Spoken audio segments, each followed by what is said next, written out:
No.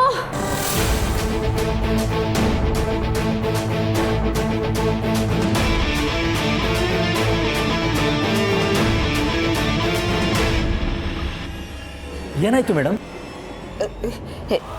ಹೇಳ್ತೀನಿ, car details ಕೊಡಿ.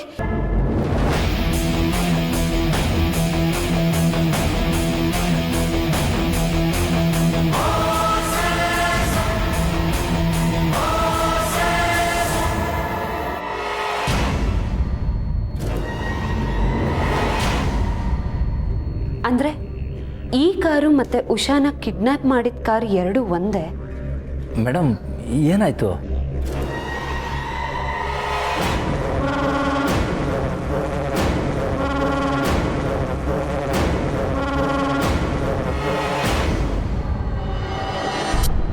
ನಿಜಾನ ಮುಚ್ಚಿಡ್ಬೋದು, ಆದರೆ ಮುಚ್ಚ ಹಾಕೋದಕ್ಕಾಗಲ್ಲ.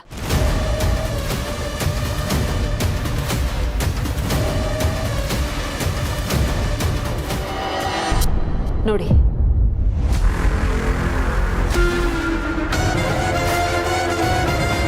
Same car madam. ನಾವು ಕೇಸಲ್ಲಿ ಒಂದು ಹೆಜ್ಜೆ ಮುಂದೆ ಹೋಗೋದಕ್ಕೆ ಇದು ಹೆಲ್ಪ್ ಮಾಡುತ್ತೆ. ಮೇಡಮ್, ಅವ್ರು ನಿಮಗೆ ಗೊತ್ತಿರೋರ? ಕಾರ್ತಿಕ್ ಅವ್ರು ಕೂಡ ಅವ್ರ ಫೋಟೋದಲ್ಲಿದ್ದಾರೆ.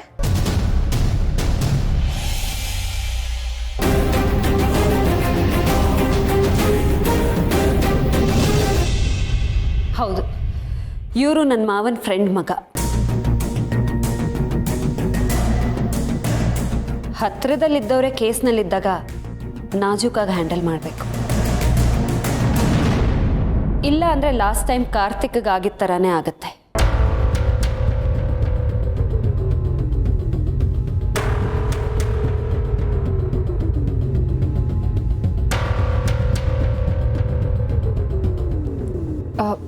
ನಂದಿನಿ, ಮುನ್ಸ್ವಾಮಿ ಅವರೇ, ಹೋಗಿ ಉಷಾನ ಅರ್ಜೆಂಟಾಗಿ ಕರ್ಕೊಂಡು ಬನ್ನಿ.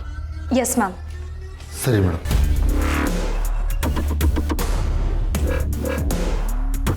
ಉಷಾ ಹೇಳೋ ಮಾತಿನ ಮೇಲೆ ನಮ್ಮ ಮುಂದಿನ ಆ್ಯಕ್ಷನ್ ನಿಂತಿದೆ ಶಿವ. ಹೌದು ಮೇಡಮ್.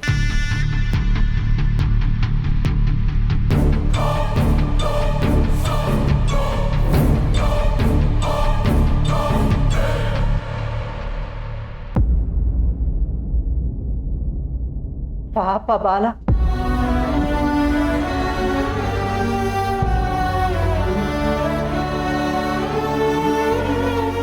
ಕಷ್ಟಪಟ್ಟು ಬೆಳೀತಿರೋ ಇವನನ್ನು ಕಂಡು ಯಾಕೆ ಹೊಟ್ಟೆ ಹೊರ್ಕೊಂಡು ಸಾಯ್ತಿದ್ದಾಳ ಏನೋ.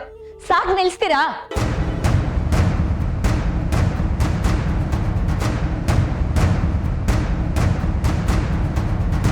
ನನ್ ಇವನ್ ಮೇಲೆ ಹೊಟ್ಟೆ ಉರಿ ಇಲ್ಲ, ಆ ದರಿದ್ರ ರುಕ್ಕು ಮೇಲೆ.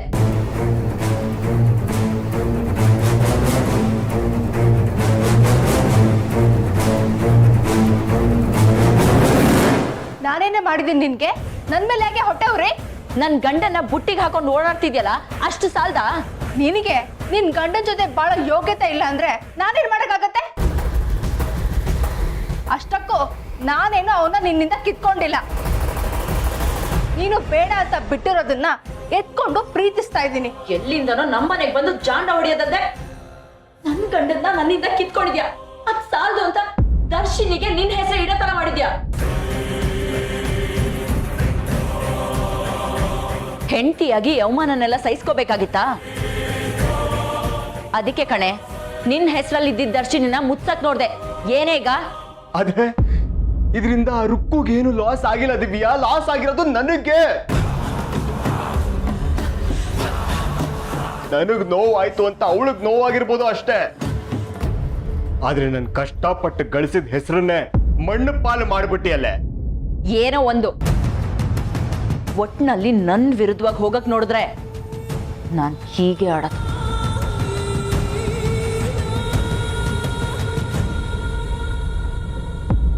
ಹೀಗೆ ಆಡೋದಾ? ಹೀಗೆ?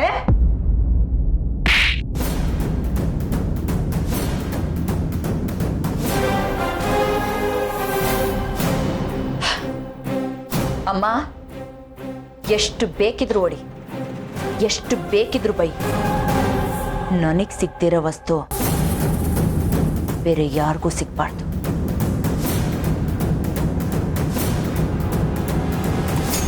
ಅರ್ಥ ಆಯ್ತು ಅಂತ.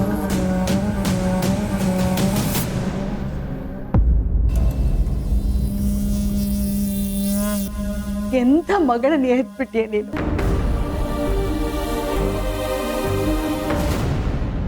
ಇವಳು ಮನುಷ್ಯಲೇ ಅಲ್ಲ ಕಣೆ, ಮನುಷ್ಯಲೇ ಅಲ್ಲ.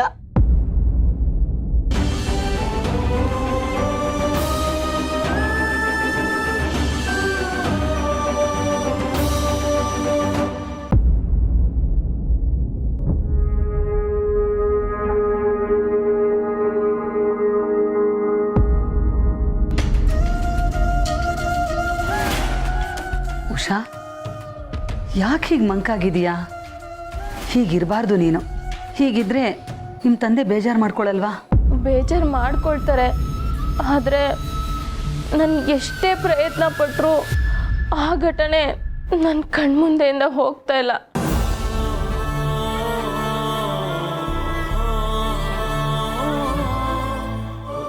ನೋಡು ಉಷಾ, ಹಳೇದನ್ನು ಮರಿಬೇಕಮ್ಮ.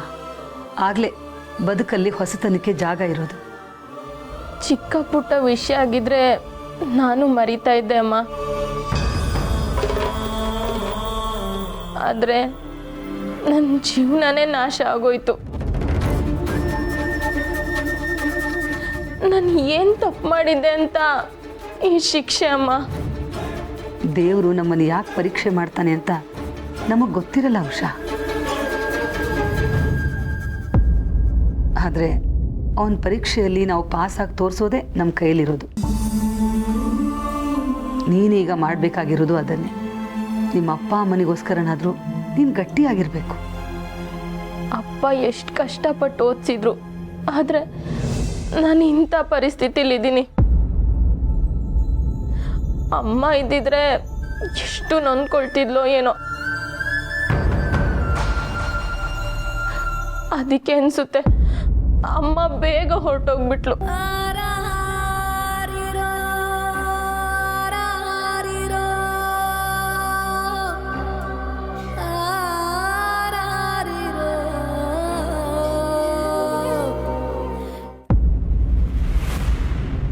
ನನಗೆ ಗೊತ್ತಿರೋ ಸೋರ್ಸಿಂದ ವಿಚಾರಿಸಿದೆ ಸರ್. ವಿಷಯ ತುಂಬ ಸೀರಿಯಸ್ ಆಗಿದೆ. ನೀವಿರೋದು ನಮ್ಮ ಪ್ರಾಬ್ಲಮ್ ಸಾಲ್ವ್ ಮಾಡೋಕ್ಕಲ್ವೇನ್ರಿ? ಮತ್ತು ಭಯ ಏರ್ಪಡಿಸ್ತಾ ಇದ್ದೀರಾ? ಅದೇನಿದೆಯೋ ನೇರವಾಗಿ ಹೇಳಬಾರ್ದಾ? ಸರ್, ಆ ಹುಡುಗಿ ಪೊಲೀಸ್ ರೈಟರ್ ಮಗಳು.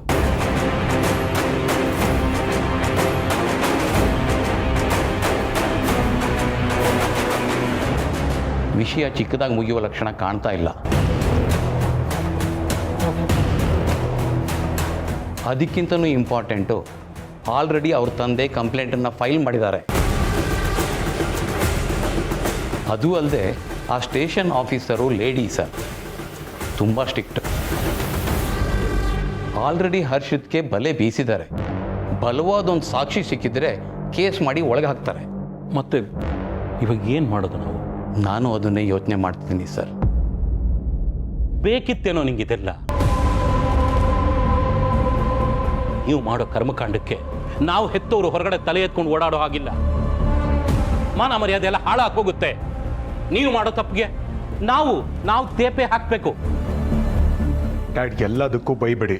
ಬೈಯಲ್ಲಪ್ಪ, ನಿನ್ನನ್ನು ದೇವ್ರ ಮನೇಲಿಟ್ಟು ಪೂಜೆ ಮಾಡ್ತೀನಿ ನಾನು. ಈ ವಿಷಯ ಏನಾದರೂ ಆಚೆಗೆ ಬಂದರೆ ನನ್ನ ರೆಪ್ಯುಟೇಷನ್ ಎಷ್ಟು ಹಾಳಾಗುತ್ತೆ ಗೊತ್ತಾ ನಿನಗೆ? Dad, don't worry. ತುತ್ತು ಬಿಸಾಕಿದ್ರೆ we can buy anything. Don't talk like this. ಈ ಆಟಿಟ್ಯೂಡೇ ಬೇಡ ಅಂತ ಹೇಳ್ತಿರೋದು. ಪೊಲೀಸ್ ಸ್ಟೇಷನ್ಲಿ ಆಫೀಸರ್ ತುಂಬ ಸ್ಟ್ರಿಕ್ಟ್ ಅಂತೆ. ಏನು ಮಾಡೋದು ಇವಾಗ? ಕಮಾನ್ ಡ್ಯಾಡ್, ಎಂಥ ಪೊಲೀಸ್ ಆಫೀಸರ್ ಆದ್ರೂ ಅವ್ರಿಗೆ ಅಂತ ಒಂದು ರೇಟ್ ಇದ್ದೇ ಇರುತ್ತೆ. ಇವರು ರೇಟು ಅನ್ನೋರನ್ನ ರೋಡಲ್ಲಿ ಒದ್ದು ಎಳ್ಕೊಂಡು ಹೋಗೋರು. ಕರ್ತವ್ಯ ಅಂತ ಬಂದಾಗ ಗಂಡನ್ನು ಬಿಡದೇ ಇರೋ ಆಫೀಸರ್ ಇವರು. ಇನ್ಸ್ಪೆಕ್ಟರ್ ಸತ್ಯ ಅಂತ ಅವರ ಹೆಸರು.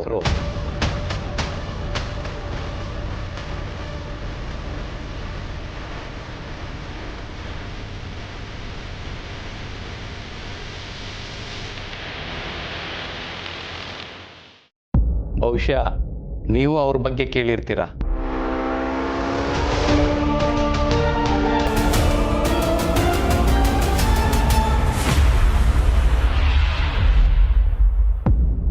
ಉಷಾ, ನಿಮ್ಮ ತಾಯಿ ಇದ್ದಿದ್ರು ನನ್ನ ಹಾಗೆ ಬೈದು ನಿನಗೆ ಬುದ್ಧಿ ಹೇಳ್ತಿದ್ರು. ನಾನು ತಾಯಿನೇ ಅಲ್ವಾ, ಬೇಜಾರು ಮಾಡ್ಕೋಬೇಡ. ಆಗಿರೋದನ್ನ ಅಳ್ಸಕ್ಕಾಗಲ್ಲ ಮಗಳೇ. ಹಾಗಂತ ಆಗಿರೋದ್ರಲ್ಲಿ ನಿನ್ ತಪ್ಪಿಲ್ಲ ಅನ್ನೋದನ್ನ ಮಾತ್ರ ನೀನು ಮರಿಬಾರ್ದು. ಇಲ್ಲ ಅಮ್ಮ, ನನಗೆ ಬದುಕೋ ಆಸೆನೆ ಹೊರಟೋಗ್ಬಿಟ್ಟಿದೆ. ಹಾಕ್ತಿ ನೋಡು, ಇನ್ನೊಂದ್ಸಲ ಹಾಗೆಲ್ಲ ಮಾತಾಡಬೇಡ ನೀನು. ಹೆಣ್ಣು ಗಟ್ಟಿಯಾಗಿದ್ರೆ ಮಾತ್ರ ಅವಳ ಜೀವನದಲ್ಲಿ ಗೆಲ್ಲೋದಕ್ಕೆ ಸಾಧ್ಯ. ಸಾಯ್ತೀನಿ ಅನ್ನೋದಕ್ಕೆ ಇದು ನಿನ್ನೊಬ್ಬಳ ಜೀವನ ಅಲ್ಲ. ಇದಕ್ಕೆ ಜೀವ ಕೊಟ್ಟು ಜೀವ ಇನ್ನೂ ಬದುಕಿದ್ದಾರೆ. ಅವ್ರಿಗೋಸ್ಕರನಾದ್ರೂ ನೀನು ಬದುಕಿ ತೋರಿಸ್ಬೇಕು. ಕಷ್ಟ 1000 ಬಂದರೂ ಅದನ್ನ ಎದುರಿಸಿ ನಿಲ್ಬೇಕು. ಇದೆಲ್ಲ ಬಾಯಿ ಮಾತಲ್ಲ ಅಷ್ಟೇ ಅಮ್ಮ, ಆದರೆ ನಿಜ ಜೀವನದಲ್ಲಿ ಉಷಾ, ನಿಜ ಜೀವನದಲ್ಲಿ ಎಷ್ಟು ಹೆಣ್ಮಕ್ಳನ್ನ ನಾನು ನಿನಗೆ ತೋರಿಸ್ಲಿ? ಎಷ್ಟೋ ಹೆಣ್ಮಕ್ಳು ಎಂತೆಂಥ ಸ್ಥಿತಿಯಲ್ಲಿದ್ದು ನೊಂದು ಬೆಂದು ಈಗ ತಮ್ಮ ಒಳ್ಳೆ ಬದುಕನ್ನು ಕಟ್ಕೊಂಡಿದ್ದಾರೆ. ಅವರು ನಮಗೆ ಮಾದರಿ ಆಗಬೇಕು. ಸಾಯ್ತೀನಿ ಅನ್ನೋದು ಹೇಡಿಗಳ ಲಕ್ಷಣ. ಸತ್ಯ ನಿನ್ನನ್ನು ತಂಗಿ ಅಂದ್ಕೊಂಡಿದ್ದಾಳೆ. ಅವಳ ತಂಗಿಯಾಗಿ ನೀನು ಹೀಗೆಲ್ಲ ಮಾತಾಡ್ತೀಯಾ?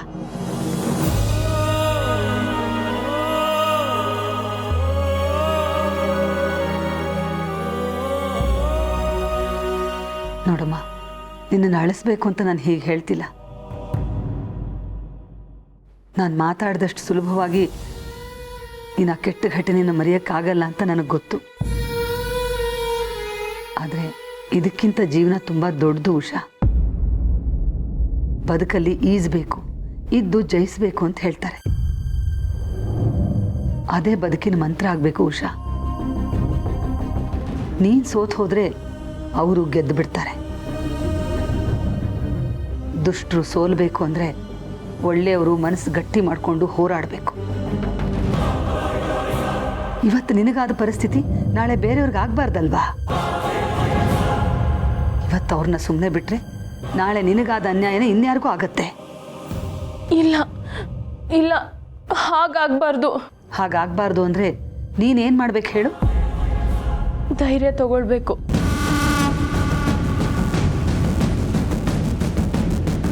ನೋಡು ಉಷಾ, ನಿನಗೆ ರೂಮಲ್ಲಿ ಬೇಜಾರಾದರೆ ಎದ್ದು ಓಡಾಡು.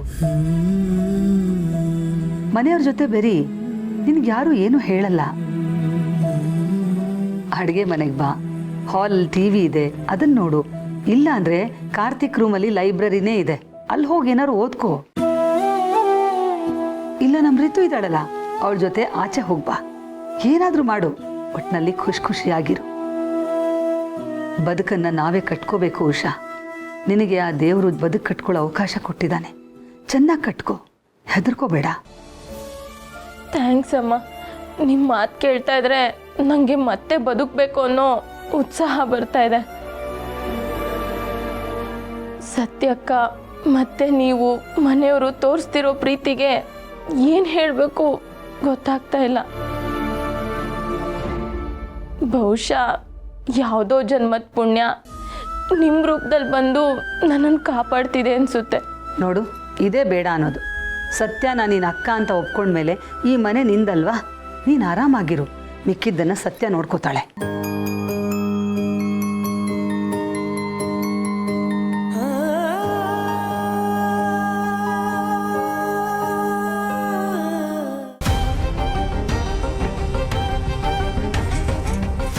ಏನು ಸರ್ ಇಷ್ಟು ರಿಲೀಫ್ ಆಗಿಬಿಟ್ರಿ? ತುಂಬ ಟಫ್ ಆಫೀಸರು, ಹ್ಯಾಂಡ್ಲ್ ಮಾಡೋದು ಅಷ್ಟು ಈಸಿ ಅಲ್ಲ. ಅದು ಬೇರೆಯವ್ರಿಗೆ, ನಮಗಲ್ಲ. ಅಂದರೆ ಅರ್ಥ ಆಗಲಿಲ್ಲ. ನೀವು ಆ ಪೊಲೀಸ್ ಆಫೀಸರ್ ಬಗ್ಗೆ ತಲೆ ಕೆಡಿಸ್ಕೋಬೇಡಿ. ಅವ್ರು ನನಗೆ ತುಂಬ ಬೇಕಾದವರು. ನನ್ನ ಕ್ಲೋಸ್ ಫ್ರೆಂಡ್ ರಾಮಚಂದ್ರ ರಾಯರ ಸೊಸೆ. ಆದರೆ ಏನಾಯಿತು? ಆ ಲೇಡಿ ಸ್ವಲ್ಪ ಡೇಂಜರು ಸರ್. ಅದನ್ನೆಲ್ಲ ನಾನು ನೋಡ್ಕೋತೀನಿ ಬಿಡಿ, ಎಲ್ಲ ನಮ್ಮವರೇ. ಸರಿ, ಮುಂದೇನು ಮಾಡು ಅಂತೀರಾ? ಸತ್ಯನ ವಿಚಾರ ನಾನು ಅವಳ ಗಂಡ ಅವಳ ಮಾವನ ಹತ್ರ ಮಾತಾಡ್ತೀನಿ. ನೀವು ಒಂದು ಕೆಲಸ ಮಾಡಿ, ಈ ಹುಡುಗಿ ತಂದೆನ ಹೇಗಾದರೂ ಮಾಡಿ ಇಲ್ಲಿ ಕರ್ಕೊಂಬನ್ನಿ. ದುಡ್ಡು ಕೊಟ್ಟು ಸೆಟ್ಲ್ ಮಾಡ್ಕೊಂಬೋಣ ಇಲ್ಲೇ. Okay sir.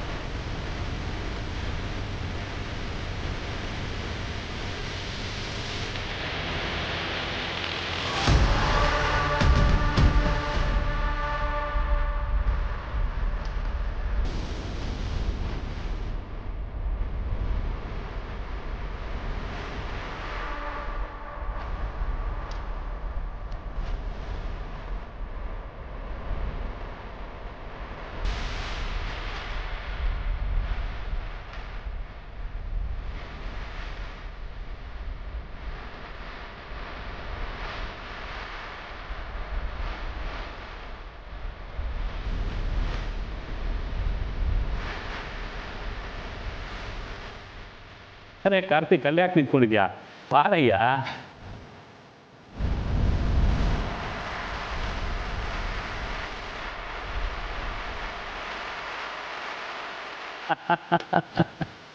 ಕೂತ್ಕೋ. ರಾಮು ಇಲ್ಲಿ ಬರ್ಲಿಲ್ವೇನು? ಅಪ್ಪನ ಆರೋಗ್ಯ ಕೈ ಕೊಡ್ತು ಅಂಕಲ್, ಅದಕ್ಕೆ ನಾನೊಬ್ಬನೇ ಕಳಿಸಿದ್ರು. ನೀವು ಹೇಗಿದ್ದೀರಾ? ನಾನು ಚೆನ್ನಾಗಿದ್ದೀನಪ್ಪ. ಅಂಕಲ್ ಕೂಡ ಇದ್ದಿದ್ರೆ ತುಂಬ ಚೆನ್ನಾಗಿರ್ತಾ ಇತ್ತು. ಪರವಾಗಿಲ್ಲ ಬಿಡು. ಎಲ್ಲ ವ್ಯವಹಾರನೂ ಮಕ್ಳಿಗೆ ವಹಿಸ್ಕೊಡೋದು ಅಂದರೆ ಅಪ್ಪಂದ್ರಿಗೆ ಹೆಮ್ಮೆ ವಿಷಯ. ನಮ್ಮ ರಾಮು ಆರಾಮಾಗಿರ್ತಾನೆ. ಅಂಕಲ್ ಇವಾಗಷ್ಟೇ ಹೋದ್ರಲ್ಲ, ಲಾಯರ್ ಅಲ್ವಾ?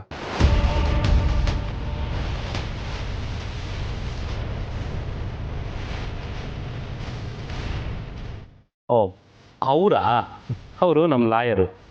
ನಮ್ಮ ಹೊಸ ಪ್ರಾಪರ್ಟಿ ಪೇಪರ್ಸ್ ನೋಡೋಕೆ ಬಂದಿದ್ರು ಅಷ್ಟೇ.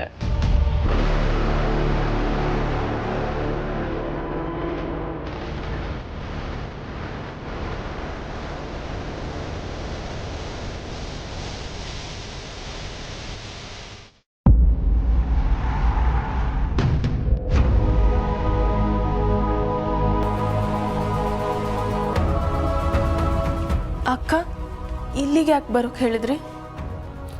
ಹೆದರ್ಕೋಬೇಡ ಉಷಾ. ಈಗ ನಾನೊಂದು ಫೋಟೋ ತೋರಿಸ್ತೀನಿ. ಆ ಫೋಟೋಲಿರೋ ವ್ಯಕ್ತಿ ನಿನಗೆ ಗೊತ್ತೋ ಗೊತ್ತಿಲ್ವೋ ಅಷ್ಟು ಹೇಳು ಸಾಕು.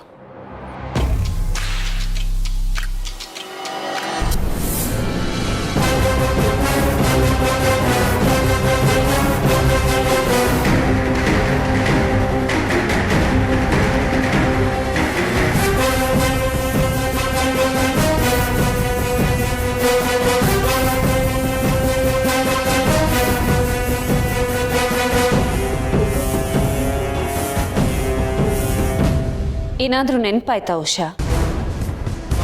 ಅವತ್ತು ಕಾರ್ ಮತ್ತೆ ವ್ಯಕ್ತಿ ಇವನೇನಾ? ಸರಿಯಾಗಿ ನೋಡಿ ಹೇಳು.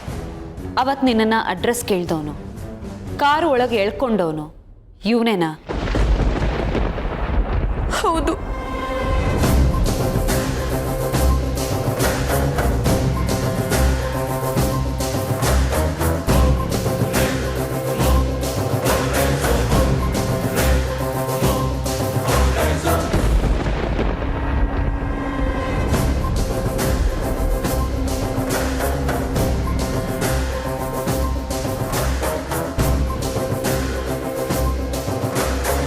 ಥ್ಯಾಂಕ್ ಯು ಉಷಾ, ಇಷ್ಟು ಸಾಕು.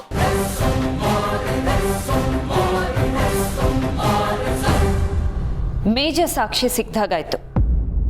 ಮುಂದಿನ ನಾನು ನೋಡ್ಕೋತೀನಿ.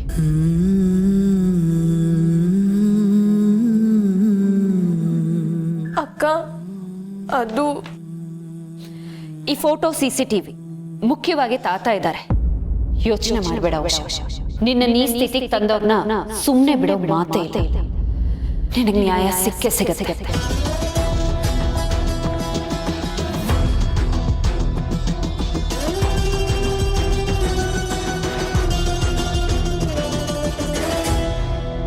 ಶಿವು, ನೀವು ನನ್ನ ಜೊತೆ ಬನ್ನಿ. ನಂದಿನಿ, ಮುನ್ಸ್ವಾಮಿ, ನೀವು ಉಷಾ ಹತ್ರ ಕಾರ್ ಮತ್ತೆ ವ್ಯಕ್ತಿ ಬಗ್ಗೆ ಸ್ಟೇಟ್ಮೆಂಟ್ ತಗೊಳ್ಳಿ. ಉಷಾ ಕಡೆಯಿಂದ ಕಂಪ್ಲೇಂಟ್ ಫೈಲ್ ಮಾಡಿಸಿ. Yes ma'am. ಆಮೇಲೆ ಉಷಾನ ಮನೆಗೆ ಕಳಿಸಿ. ಇಲ್ಲಿರೋದು ಬೇಡ. Okay ma'am. ಆದರೆ ಮೇಡಮ್, ನಾನು ಅವತ್ತೇ ಕಂಪ್ಲೇಂಟ್ ಕೊಟ್ಟನಲ್ಲ. ಅದು ಮಿಸ್ಸಿಂಗ್ ಕಂಪ್ಲೇಂಟ್ ಮುನ್ಸ್ವಾಮಿ ಅವರೇ. ಬರೀರಿ, ಅವನಿಗೆ ನರ್ಕ ಅಂದರೆ ಏನು ಅಂತ ತೋರಿಸ್ತೀನಿ. ಶಿವು, ಸರ್ ಕಂಪ್ಲೇಂಟ್ ಬರ್ಕೊಡಿ. ಹಾಂ, ಬರ್ಕೊಡ್ತೀನಿ. ಬಾ ಮಗಳೇ.